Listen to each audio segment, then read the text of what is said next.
বৈশাখের পরন্ত বেলায় কুষ্টিয়ার গড়াই নদীর পাড়। নদী যেন তার যৌবন হারিয়ে ফেলেছে এই বৈশাখে।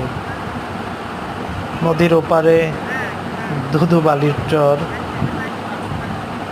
অনেকে ছাগল গরু পালন করছে যারা, তারা এই নদীর পার ঘেঁষে ছাগল ছেড়ে দিয়েছে, গরু ছেড়ে দিয়েছে।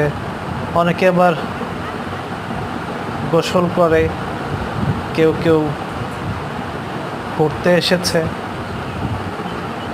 এটি মূলত কুষ্টিয়া শহরের শহরতলিতে বাঁধ এলাকা। বাঁধের ওপরে দেখা যাচ্ছে একটি বটগাছ। দূরে একজন নদী সাঁতরিয়ে পার হচ্ছে, গড়াই নদী। এদিকে সূর্য